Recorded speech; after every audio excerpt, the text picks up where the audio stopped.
I thought my family loved me, until the night I overheard them whispering that soon I wouldn't even remember what belonged to me.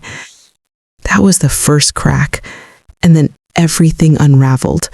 My will disappeared, my signature was forged, and suddenly I was the forgetful old woman they could gaslight and laugh at while they stole everything I had built. But what they didn't know was that I wasn't as weak as they thought, and what I did next shocked them all. Quick question before we start. Where are you listening from? Your bed, the bus, maybe somewhere you really shouldn't be? Drop it in the comments. I always check, and it makes this feel like we're all in the same room. And while you're at it, hit that like button and subscribe if you haven't already. It helps bring more of these stories your way. I swear I'll never forget that dinner. It was one of those evenings where everything looked too polished, too rehearsed. The dining room was glowing under the chandelier. The table was set with my grandmother's china, the kind we only brought out on holidays or when company was visiting. But this wasn't a holiday, and there were no guests. It was just my family. My son, Daniel, sitting stiff in his pressed shirt, his wife, Marissa, cutting her steak into tiny, deliberate bites like she was on stage. My daughter, Claire, smiling too brightly like she'd practiced it in the mirror. And then there was me, sitting at the head of the table, like always, but feeling strangely out of place in my own home. I should have felt proud. After all, this was my family, the people I raised, the ones who were supposed to love me most in this world. But that night, I felt like an outsider. Every time I lifted my glass, I caught them glancing at each other, quick, darting looks, almost too fast to notice. Almost. And when they thought I wasn't paying attention, their lips curled in secret little smirks. I told myself I was imagining it. Maybe I was tired. Maybe I was paranoid. But then I heard the whisper. It was soft, carried just beneath the clatter of silverware and the low hum of conversation. I'd leaned down to adjust the napkin that slipped off my lap, and that's when it slipped through the cracks of their whispers and chuckles. She won't even remember what belongs to her soon. My blood ran cold. I froze, staring down at the napkin in my lap.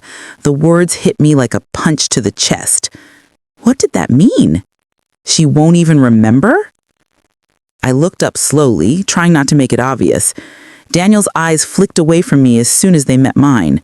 Marissa cleared her throat and started asking Claire about work, like nothing had happened.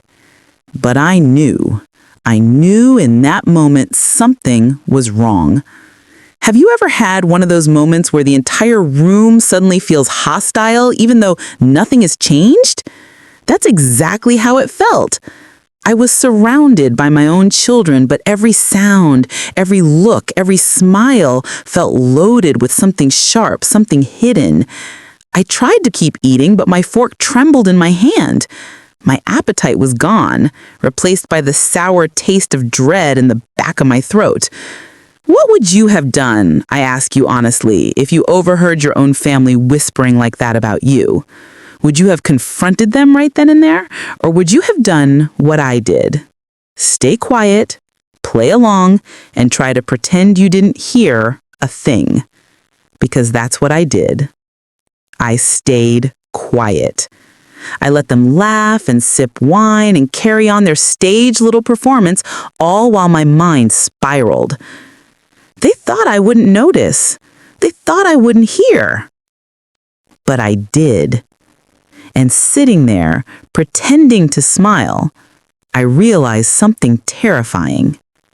They weren't just waiting for me to die. They were plotting it. The night after that dinner, I barely slept. I kept hearing Daniel's voice in my head, repeating that awful whisper like a broken record. She won't even remember what belongs to her soon. Every word felt like poison. By morning, I was pacing the house, my nerves stretched thin. The sunlight streaming through the kitchen windows felt almost mocking, too bright, too cheerful for the storm brewing inside me. I tried making tea, but my hand shook so badly I nearly spilled boiling water over myself. I knew I couldn't let it go. That whisper wasn't just cruel, it was specific. It was about something I had, and I knew exactly what it was. The will. For years, I kept my will locked in a steel drawer inside my bedroom safe. It wasn't just a legal document to me. It was a piece of my life's work, the map of everything I had earned and everything I wanted to pass down fairly. I had updated it carefully over the years, making sure both Daniel and Claire were provided for. I thought I had been transparent enough with them that there'd be no reason for suspicion or resentment. But after that dinner, my instinct screamed otherwise. I went upstairs, heart pounding. The safe was tucked into the corner of my closet, behind my coats and a stack of old hat boxes. I crouched down, dialed in the code, and pulled the drawer open. Empty. My breath caught in my throat. The folder, thick navy blue with the law firm embossed stamp on the cover, was gone. At first, I thought maybe I'd misplaced it. Maybe I had moved it when I last reorganized. So I tore the closet apart. I checked drawers, cabinets, even inside the lining of my coats. Nothing. That will wasn't missing. It had been taken. My mind raced with questions I didn't want answers to. Who had been in my room? When? How long had they been planning this? I sat down hard on the edge of the bed, clutching my chest like I needed to physically hold my heart in place. The betrayal burnt hotter than anything I'd ever felt. These were my children, my blood. How could they? Before I could gather myself, the bedroom door opened. It was Daniel. He leaned against the frame like he owned the place, arms crossed casually, that smug little half smile tugging at his lips. "Looking for something, Mom?" he asked. My throat went dry. "Where is it, Daniel?" "Where's what?" He tilted his head, all fake innocence. "The will," I snapped. My voice cracked under the weight of it, but I held his stare. For a second, he just studied me, like a cat watching a trapped mouse. Then he chuckled, actually chuckled. "Mom, you're forgetting things again. You told me last week you'd already misplaced it." "And never said that," I shot back, my pulse hammering. "Sure you did. You've been forgetful lately. Marissa and I were talking about it the other day. You've been misplacing keys, losing track of dates. You even burned the roast last month. Don't you remember?" The way he said it chilled me. Smooth, practiced, like he'd rehearsed the gaslighting before he walked in. "I know what you're doing," I whispered, though my voice shook with rage. Daniel smirked. "You're tired, Mom. You've been under stress. Maybe it's time you let someone else handle these things for you." The gall, the sheer disgusting gall of him to stand in my room, in my house, and tell me I was losing my mind. "Get out," I told him, my voice steady now. For a moment, his smirk faltered. Then he pushed off the doorframe, gave me one last lingering look, and said, "You'll thank me one day. Trust me." And then he left. The silence that followed was suffocating. I wanted to scream, to throw something, to tear the whole house apart until I found that damn will. But deep down, I knew the truth. It was gone, taken, probably already in some lawyer's hands, being twisted, rewritten, reshaped into something I'd never agreed to. And the worst part? They thought I wouldn't fight. They thought I'd doubt myself. They thought I'd crumble under the weight of their lies. But I wasn't Senile. I wasn't forgetful. I was angry, and I was sure of one thing. They hadn't just stolen a piece of paper. They had declared war. It was about a week after the missing will when the lawyer arrived. I remember the knock at the door. It was firm, authoritative. Not the casual knock of a neighbor or friend, but the kind that carries weight. Like the person on the other side already knows they have power over you. When I opened the door, a tall man in a navy suit stood there, holding a sleek black briefcase. His smile was polite, practiced, the kind lawyers wear when they're about to deliver bad news, but don't want to look like the villain. "Mrs. Langston?" he asked. I nodded, gripping the doorframe. "Yes." He asked, "My name is Richard Hale. I'm here on behalf of your son Daniel and your daughter Claire. They've asked me to go over some updated documents regarding your estate." For a moment, I couldn't breathe. Updated documents? I didn't request any updates, I told him firmly. His polite smile didn't waver. Perhaps there's been some confusion. May I come in? Against my better judgment, I stepped aside. My chest tightened as he walked into my living room, setting his briefcase neatly on the coffee table. He moved with the calm confidence of a man who had done this 1,000 times before. I sat across from him, my hands gripping the armrest so hard my knuckles turned white.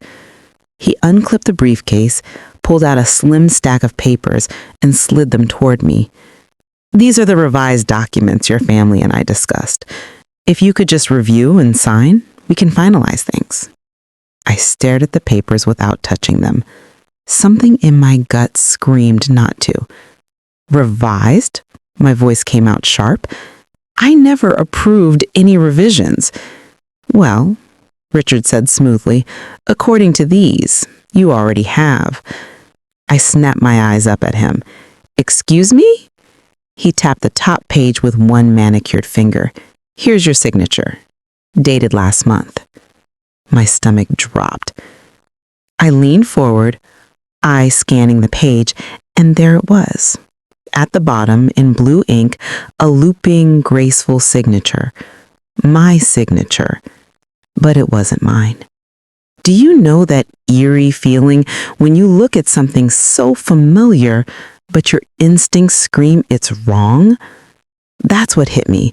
The letters curved exactly like my hand. The slant of the ink was perfect, even the little flourish at the end of the N in Langston. It was uncanny. And yet, it wasn't mine. I hadn't signed a damn thing. My pulse pounded in my ears. This is a forgery. He blinked, his mask of professionalism faltering for just a second. Then he chuckled softly, as if I were a child throwing a tantrum. Mrs. Langston, with respect, your signature is right here. If you're feeling uncertain, perhaps your memory... Don't you dare, I snapped, slamming my hand down on the papers. My voice shook, but my rage carried it. Don't you dare tell me I don't remember. I know my own hand, and I know when something has been stolen. For a long moment, he just looked at me, and then, in the faintest flicker of his eyes, I saw it. The truth. He knew. He knew damn well this was forged, but he was paid not to care. Before I could tear the papers in half, the front door opened. Daniel strolled in like he owned the place, Marissa right behind him with her saccharine smile. Mom, I see Richard made it. Wonderful. I rose from my chair, my whole body trembling. What is this? I demanded. What are you trying to pull? Daniel's eyes slid to Richard, then back to me, calm as ever. Mom, we've gone over this. You wanted to update the will, remember? You said you didn't want the burden of managing everything anymore. We've been helping you. My jaw nearly hit the floor. Helping me? By forging my name?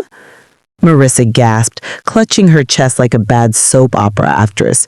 Oh, honey, don't say that. You've been so stressed lately. We're just trying to take care of you. The fury that ripped through me at that moment, I don't think I've ever felt anything like it. They weren't even trying to hide it anymore. They were rewriting my life in front of my face and calling it love. I turned to Richard. Leave. Now. He hesitated, glancing nervously at Daniel, but something in my tone must have rattled him. He slid the papers back into his briefcase, stood, and gave me one last nod.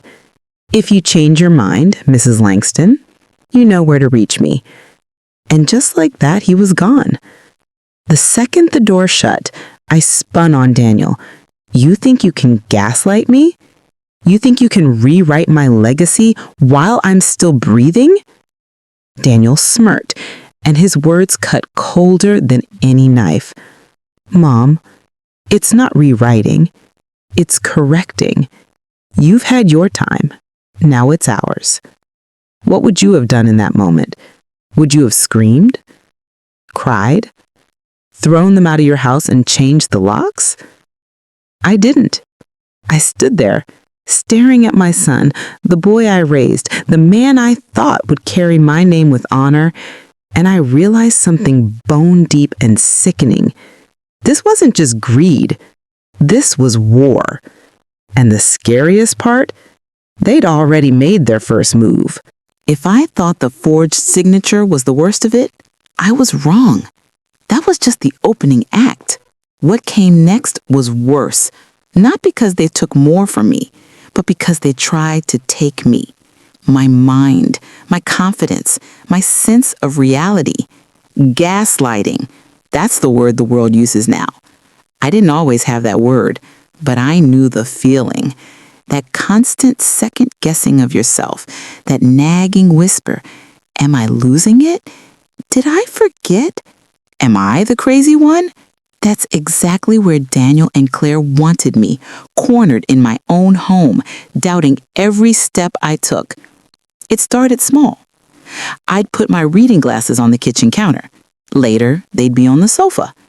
I'd ask Claire if she'd seen them, and she'd smile and say, "Mom, you left them there this morning. Don't you remember?"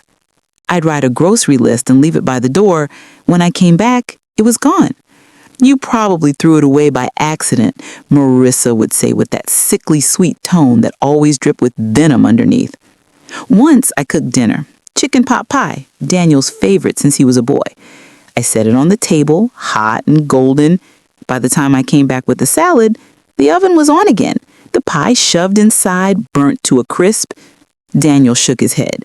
"Mom, you left it in too long. Don't you smell that?" They were rewriting my reality, one little detail at a time. And the worst part? They did it with such smug delight. Always those smirks, always those sidelong glances. One evening, Claire came by with her husband, Mark. We sat in the living room, the four of them chatting while I tried to keep up. I mentioned the missing will, not in anger, just a cautious remark. "I know I had it in the safe. It's gone now. Someone's taken it." The room went quiet for a beat. And then Claire laughed. Laughed! "Oh, Mom, you've been saying that for weeks. You must have misplaced it. Didn't you tell Daniel you'd accidentally thrown some old papers out?" Daniel leaned forward, voice low and calm. "We're worried about you, Mom. Forgetting things, accusing us of nonsense. Maybe it's time we talk about bringing someone in to help. You can't manage all this alone anymore." Marissa chimed in with her voice dripping with faux concern. "We just want what's best for you. We love you." I sat there, surrounded by my own family, and I swear the walls closed in. They weren't just stealing my will, they were trying to erase me, turning into the confused, feeble woman they wanted everyone else to believe I was. Have you ever been lied to so many times, so consistently, that part of you actually starts to wonder if it's true? That's where they had me. Some nights, I sat up in bed, staring at the ceiling, whispering to myself, "Am I losing it? Did I misplace the will? Did I forget to sign something?" And then I'd remember that forged signature, those smug little smiles. No, I wasn't losing it. They wanted me to think I was. The final straw came one night when I couldn't sleep. I got up for water, padding quietly down the hallway. That's when I heard voices from the living room. Daniel's voice, low and arrogant. "She buys it, every word. Pretty soon no one will take her seriously." Claire's laughter followed. "She looks so lost when we correct her. It's pathetic." And then Daniel again, sharper this time. "Don't get soft. Once everything's signed over, she won't matter. Let her think she's crazy." My whole body froze. That was it. That was the moment everything inside me shifted. They weren't just greedy. They weren't just manipulative. They were predators. And if I didn't fight back, I was going to be devoured, piece by piece, until nothing of me remained. It was late, close to midnight when I heard it. Another whisper. I was sitting in my bedroom pretending to read, but really just staring at the same paragraph over and over, my mind gnawed raw by what I'd overheard days before. Every sound in the house made me tense now, every creak of the floorboards, every murmur behind closed doors. And then I heard it. Through the vent, drifting up from the kitchen below, Daniel's voice. Once the house is in our name, it's over. My heart stopped. I leaned closer to the vent, holding my breath. Claire's voice this time. Are you sure it'll go through? Daniel laughed softly, cocky and cruel. It already has. Paperwork's been filed. By the time she realizes, it'll be too late. She can't fight what's already legal. The glass of water in my hand slipped, shattering against the floor. The sound echoed, but I didn't care. I scrambled to the vent, pressing my ear against it, but their voices had dropped to murmurs again. The house. My house. The home I'd built, the place I'd lived for 40 years, filled with every memory of my life, my late husband's laugh in the hallways, the marks on the kitchen wall where Daniel and Claire's heights were measured as children, the garden I planted by hand. They were stealing it. Not planning to, not talking about it, doing it. That was when something inside me snapped. Up until then, I had been frightened, hurt, doubtful of myself. They had pushed me into corners, made me second-guess everything I touched. But that night, that whisper, fear turned into fire. I pulled on a sweater and drove to the county records office first thing the next morning. The clerk at the desk looked startled to see someone there so early, but I didn't waste time. I need to see any recent filings under the name Langston, I told her, my voice shaking. She tapped at her computer, then frowned. Do you have a property address in mind? I gave it. My address. My home. Her frown deepened. She clicked again, then looked up at me carefully. There's a deed transfer in progress. It's marked pending. I swear the world tilted on its axis. What? My voice was barely a whisper. Yes, ma'am. Filed just last week. She hesitated, then turned the monitor slightly so I could see. And there it was, in black and white, my home listed under Daniel's name, filed documents, a transfer request, pending. I gripped the counter, my knees weak. My own son had already set the papers in motion to strip me of the very roof over my head. For a moment, I couldn't breathe. I felt like I was drowning in air, like every betrayal from the past few weeks had led up to this tidal wave. The clerk gave me a wary look. Do you want a copy of these records? I nodded mutely. She printed them out, slid them across the desk. My hands trembled as I folded them, slipped them into my bag. The drive home was a blur. Trees whipped by, cars honked, but all I could hear were Daniel's words echoing in my head. Once the house is in our name, it's over. When I pulled into the driveway, the house looked different. Not warm, not familiar. It felt like a battlefield. And I realized this wasn't just about money. This wasn't just about greed. They wanted to erase me. Take my name off the deed, take my will out of the safe, take my voice, my sanity, my existence. And standing there on the front porch, clutching those records in my trembling hands, something inside me hardened. If they wanted war, they'd chosen the wrong enemy. I wasn't going to let them bury me alive. After the night I discovered the deed transfer, I didn't sleep. I sat in my bedroom with the county records spread across the quilt like broken glass. Every line of text cut deeper. My son's name where mine should have been, the signature I hadn't signed, the stamp of a system that didn't care whether I was alive and screaming, it only cared what was on paper. Do you know that feeling when you're surrounded by family, but you've never felt more alone? That was me. My own children were dismantling my life piece by piece, and I had no one left to turn to, or at least I thought I didn't. Sunday came. I almost didn't go to church that morning. My hands shook as I buttoned my blouse. My body felt heavy, weighed down by shame and exhaustion. What was the point of going? Everyone there saw me as strong, respectable Mrs. Langston. If they knew the truth, that my children were carving up my estate while I was still breathing, they'd look at me with pity. But something pushed me out the door anyway. Habit, maybe. Or maybe it was that stubborn spark inside me refusing to let Daniel and Claire take everything. The church looked the same as always. White steeple against the blue sky, roses blooming along the walkway, the sound of the choir warming up drifting from inside. I slid into my usual pew, tried to steady my breathing, and folded my hands in my lap. Halfway through the service, I felt a hand on my arm. "Evelyn," a voice whispered.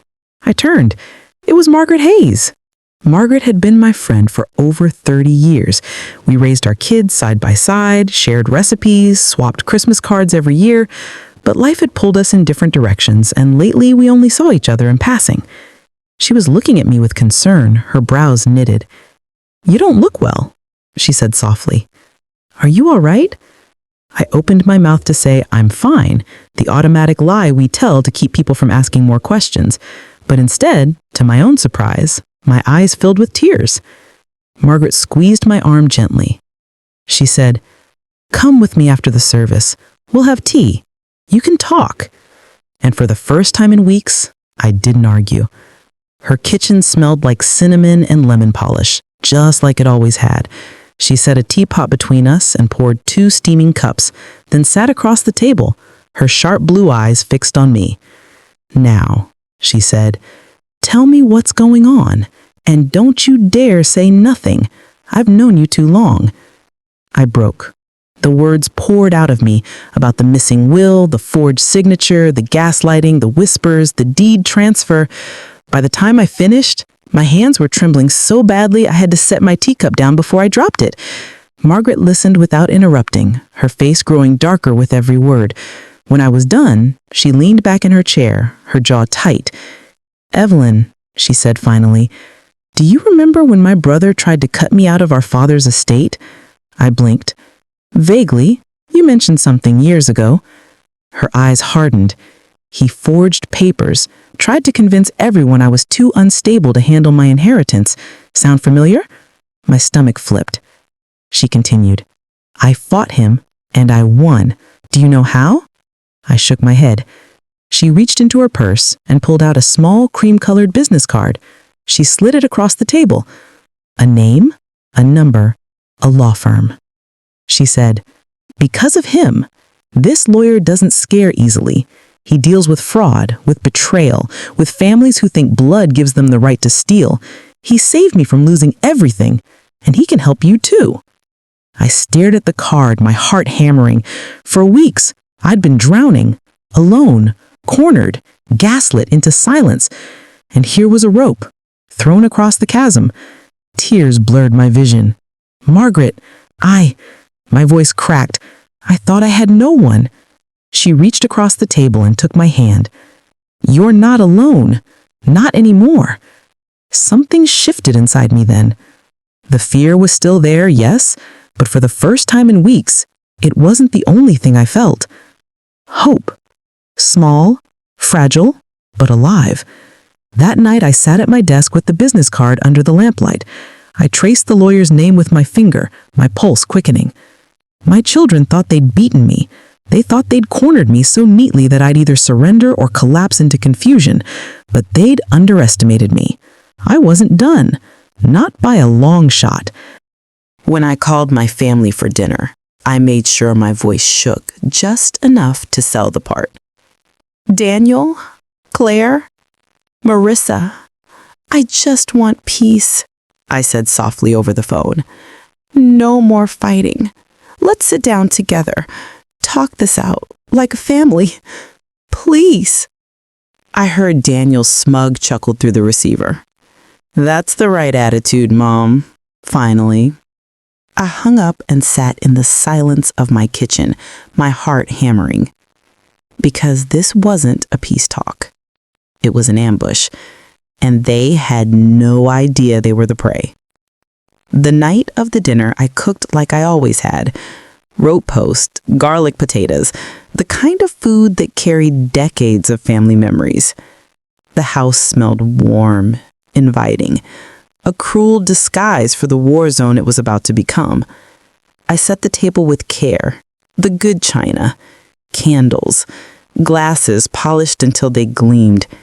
To them, it would look like surrender. To me, it was bait. When the doorbell rang, I smoothed my dress and forced a smile. Daniel walked in first, his arms slung around Marissa. Claire followed behind, already smirking. They looked at me like conquerors entering captured land. "Well," Claire said, her voice dripping with triumph, "isn't this cozy?" I greeted them warmly, almost meekly. Sit. Let's just eat first. We can talk after." And they bought it. They sat down, laughing, clinking glasses, whispering to each other like wolves fattening themselves before the kill. But under the table, my hands gripped a folder so tightly my knuckles turned white. Dinner was torture. Every bite they took, every smug glance, every little remark about how stressful this must be for me was another knife in my chest. At one point, Daniel raised his glass and said, "To new beginnings." I smiled thinly and echoed, "Yes, to new beginnings." Because he was right, just not in the way he thought. When the plates were cleared, I stood slowly, folder in hand. "I know you've all been worried about me, about my memory, about whether I can handle things anymore." Claire tilted her head, feigning pity. "It's only because we love you, Mother." "Of course," Marissa added sweetly. "We just want what's best for you." Daniel leaned back, smug and satisfied. "So, what's this about? You ready to sign everything over?" That was the moment my hand stopped shaking, my back straightened, and I placed the folder on the table with a soft thud. "Actually," I said, my voice sharp as a blade, "I think it's time we talk about what you have been doing." The room shifted. Their laughter faltered. Claire's smile twitched. I opened the folder and began laying out the documents one by one, sliding them across the table like playing cards in a deadly game of poker. "Here," I said, tapping the first page. "A deed transfer, supposedly signed by me. Funny thing is, the signature was copied, a carbon-perfect replica of one from 3 years ago. Do you know how I know? Because my lawyer does." Daniel's smirk wavered. I slid out another paper, and this an amendment to my will, witnessed by names that don't even exist in the notary registry. Careless mistake, don't you think? Claire shifted in her chair, her fingers gripping her wine glass too tightly. Another paper, another lie, another nail in their coffin. Power of attorney, filed while I was in the hospital, under heavy medication, except my hospital records show I was incapable of signing anything at the time. Do you want to explain that, Daniel? He opened his mouth, closed it again. No words. By now, the air was thick with panic. Their smug confidence had drained away, leaving pale faces and twitching hands. And I wasn't done. I leaned forward, my voice low and steady. "For weeks, you've called me forgetful, senile, unfit. You made me doubt my own mind. You laughed in my face while stealing from me. But here's the thing. You weren't as clever as you thought. You left a trail, and I followed it." The silence at the table was deafening. Finally, Claire snapped. "This is ridiculous. You're confused. Those documents are real." I smiled coldly. "Then you won't mind if a judge looks at them." That landed like a grenade. Marissa paled, whispering, "A judge?" Daniel slammed his fist on the table. "You wouldn't dare drag your own family into court." I met his fury with calm steel. "I've already have a lawyer. Papers are ready to file. This," I gestured to the pile of forged documents, "is enough to bury you." For the first time, I saw fear in their eyes. Real fear. Not the fake pity, not the smug superiority. Fear of being caught, exposed, ruined. I gathered the documents back into the folder, my movements slow, deliberate. Dinner is over. You can leave now. They didn't move at first. They just sat there, stunned, the weight of their crumbling empire pressing down on them. Finally, Daniel stood, his jaw clenched tight, his face pale with rage. "You'll regret this." I looked him dead in the eye. "No, Daniel, you will." When the door shut behind them, I sank into my chair, my whole body trembling. The house was silent again, the smell of roast still lingering in the air. But this silence felt different. It wasn't the silence of defeat. It was the silence before the storm. Because the next battle wouldn't be in my dining room. It would be in the courtroom. And this time, I wasn't walking in alone. Courtrooms smell different than you expect. Not like the movies with their grand chandeliers and polished oak. Ours smelled of coffee gone cold, ink on paper, and the faint tang of nervous sweat. When I walked through those heavy doors, my knees wobbled. For weeks, I'd told myself I was strong, ready, unbreakable. But in that moment, seeing Daniel, Claire, and Marissa already seated with their attorney, smirking, whispering like it was all a formality, I felt the weight of it. This was it. No more whispers, no more shadows, just truth, evidence, and the gavel. Robert Fletcher walked beside me, calm as stone. He carried a briefcase stuffed with the evidence we'd collected, pages upon pages of their lies. When he caught me shaking, he leaned in. "Breathe," he said quietly. "We're not here to lose." The bailiff called the court to order. The judge, a stern woman with silver hair and sharp eyes, entered and took her seat. I will never forget the sound of that gavel hitting wood for the first time. Crack. The air tightened, hearts quickened, lives hung in the balance. The case was introduced. Langston v. Langston et al. The word stung. My own children, opponents in a war I never wanted.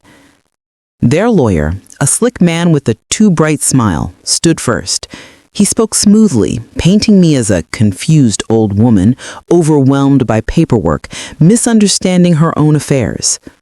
Mrs. Langston's children have only ever acted in her best interests. It is tragic, really, that her memory issues have led to such baseless accusations against her own family. Memory issues, baseless accusations. The words burned. Has anyone else been called crazy just because the truth was inconvenient?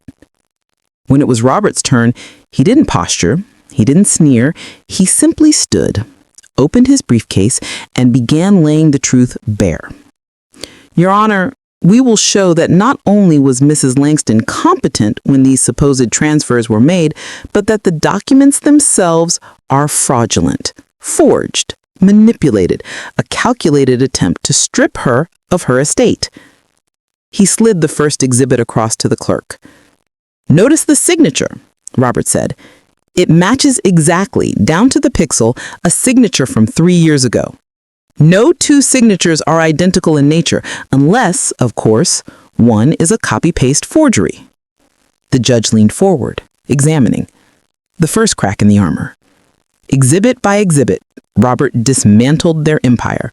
The forged witnesses, the impossible dates, the power of attorney supposedly signed while I was sedated in a hospital bed. Each piece was like another hammer strike, pounding their lies into dust. I watched my children's faces change. Smugness gave way to confusion, confusion to panic, panic to anger. At one point, Claire whispered furiously to their lawyer, her face white. He shushed her, but his own hands trembled. And then came the moment that split everything wide open. Robert presented my hospital records. On this date, my client was under heavy medication following surgery. Yet here we have her signature on a legal transfer. Impossible. The judge turned her eyes on Daniel. "Mr. Langston, how do you explain this?" Daniel stammered, sweat pooling at his brow. She must have forgotten. She was awake." I couldn't stay silent. My voice cut across the room, stronger than I'd ever heard it. No, Daniel, I didn't forget. I never signed anything. The judge's gavel came down sharply. Order. But in that moment, the court saw it. Not a senile old woman, not a forgetful victim, a mother betrayed, standing firm in the truth. Their lawyer scrambled, his voice losing its polish. He tried to argue that the documents were legitimate, that I was confused, but Robert had built a too tight net. Every excuse they made only tangled them deeper. Finally, Robert delivered the killing blow. He produced an expert handwriting analysis, demonstrating conclusively that the signatures were lifted and replicated, not naturally written. Your Honor, he said with finality, this is not confusion. This is not family misunderstanding. This is calculated fraud. And it is a crime. The silence that followed was suffocating. The judge leaned back, her face unreadable. Then she spoke, her voice sharp as steel. This court finds the contested documents fraudulent and void. The will and estate of Mrs. Langston remain as originally filed. Furthermore, this matter will be referred to the district attorney for potential criminal charges of fraud and forgery. Crack, the gavel struck. And just like that, years of love, months of betrayal, weeks of fear collapsed into justice. I will never forget the look on their faces. Daniel, pale and shaking, his mouth opening and closing like a fish gasping for air. Claire, trembling with rage, tears streaking her cheeks. Marissa, frozen, as if the ground had disappeared under her feet. They had walked into that courtroom as victors. They left as exposed thieves. As they shuffled out, Daniel shot me a glare filled with venom. You'll regret this, he hissed. But for the first time in months, I smiled. No, son, I think you finally will. Walking out of that courtroom, the sunlight felt different, brighter, warmer. Robert walked beside me, carrying the empty briefcase. He said, "You did well." But it wasn't just me. It was every moment I refused to be silenced. Every whisper I had overheard. Every night I had sat awake, terrified, but unwilling to surrender. And now, the war was almost over. Almost. Because though their empire had crumbled in court, I knew the hardest part still lay ahead. Living with the silence they left behind. The house was quiet again. Too quiet. For weeks, it had been filled with the sharp edge of whispered conspiracies, the heavy tension of betrayal, the hollow laughter of children who thought they had won. Now, there was nothing but silence. I walked through the halls, touching the walls I'd painted with their father, the frames holding pictures of birthdays and Christmas mornings long gone. My hand lingered on Daniel's graduation photo, Claire's wedding portrait, Marissa's baby blanket folded neatly in a shadow box. How do you look at those things the same way, knowing what they tried to do? The judge had given me justice, my estate, my home, my name, all restored. Their empire of forged papers burned to ash under the weight of truth. But what the gavel couldn't restore was trust, or family, or the years I had believed that love was unbreakable. The days after the verdict blurred together. Neighbors came by with casseroles, flowers, soft words of sympathy wrapped in the sting of gossip. Church friends squeezed my hands and whispered, "You're so strong." Strong. Do you know what strength feels like? It's not power. It's not pride.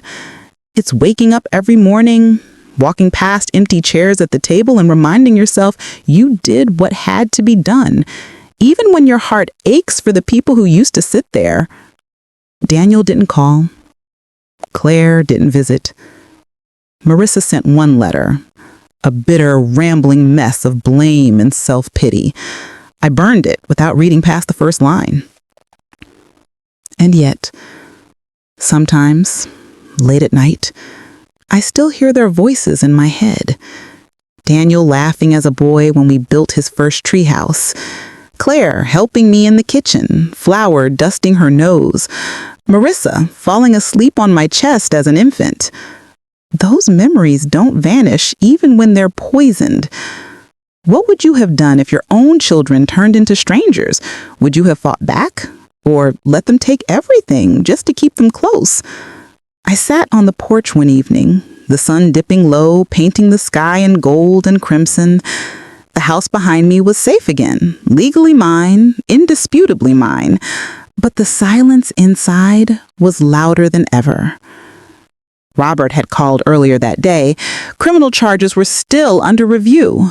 If the DA pursued them, my children could face jail time. Real consequences.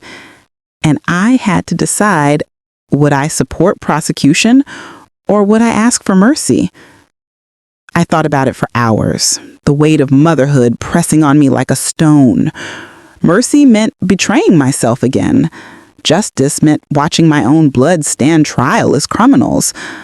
I don't think there was a right choice, only a necessary one. In the end, I told Robert, do what must be done. Because here's the truth I've learned. Love is not a shield for evil, and family is not a license to steal. If they loved me, they wouldn't have tried to erase me. And if they hate me for protecting myself, then maybe they were never really mine to begin with. Weeks later, I walked through the garden alone, pruning roses my husband and I had planted decades ago.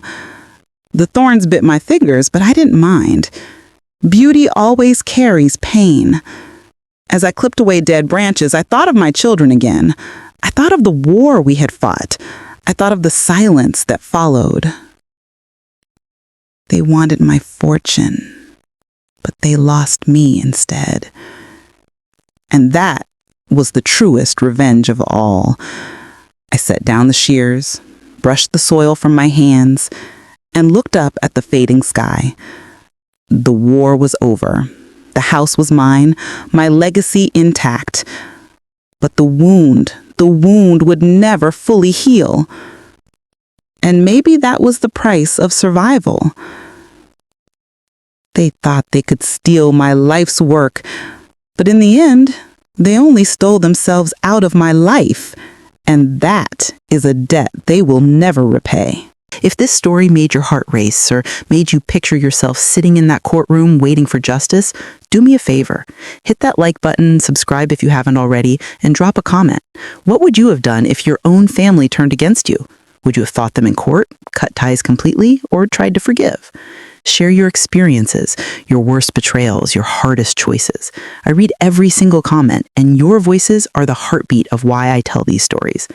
And if you want more long-form, slow-burn revenge sagas, true, raw, and written to make you feel every twist of betrayal and every ounce of payback, turn on notifications, because the next story might just make you wonder, how far would you go when blood and loyalty collide?